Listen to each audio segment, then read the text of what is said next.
Chef Andrew here. Today we're going to be learning how to make an Espagnole sauce.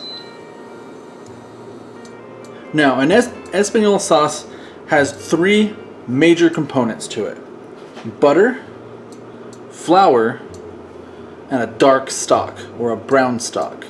All right, it can be any brown stock. It does not have to be a beef stock or a dark veal stock or pork stock. You can do a dark chicken stock as well. Any stock that's dark is going to be made with a little bit of tomato paste for color.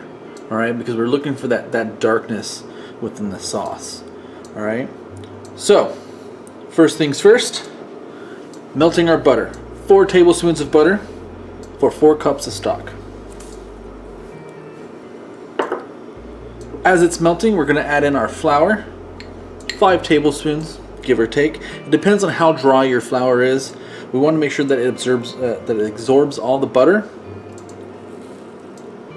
And we actually do want a little bit of brown on this roux now. Okay, we're not making a white stock. We're making a dark stock. Or sorry, we're not making a white. We're not making a light or a white sauce. We're making a dark sauce. So a dark roux will be perfect to complement our dark stock. So we'll give this a mix. You really don't want to work roux higher than 180 degrees, and as you can see, I actually have nice little temperature settings on these nice induction burners that are portable, because we don't really want to boil the water off of the butter. We just want to mix the water and the milk particles of the butter in the flour.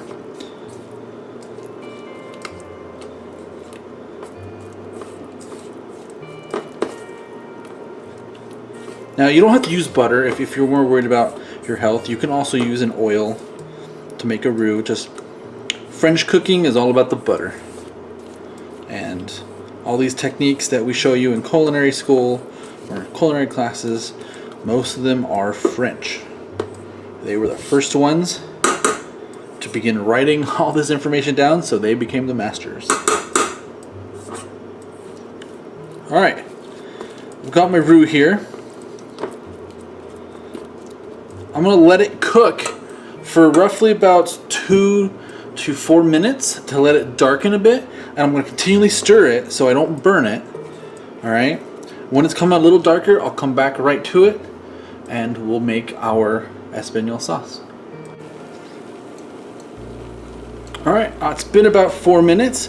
I got a nice dark golden brown going on for this roux, which is perfect. This is where I want it to be. It'll be a little foamy because the butter and the milk, or the milk and the butter, is frothy.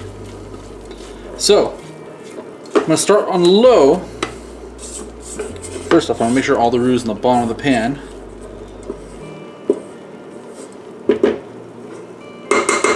And then I'm going to switch out to a whisk.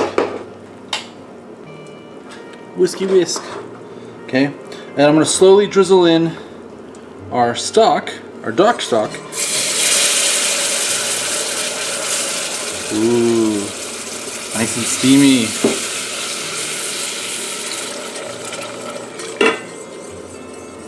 Go with 2 cups for now. Make sure you're whisking to incorporate properly. It'll look very thick to begin with, but again, we're missing half the liquid, so. Alright, let's pour the rest in.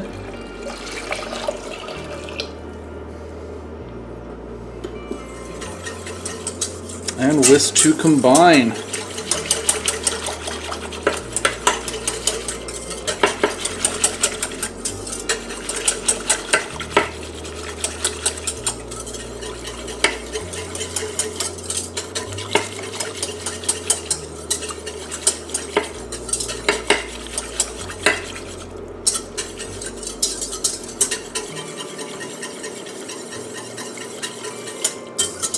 Alright, I'm going to simmer this for about 5 to 10 more minutes. Bring it up to a nice temperature since I just pulled in. It was a warmish stock. It wasn't too hot. But I want to make sure we bring that temperature up again. Because as it comes to a boil, the starch will begin working and combining itself into a nice thicker sauce there. And I'll be back. Alright, I am back. My sauce is nice and thickened up over the last few minutes.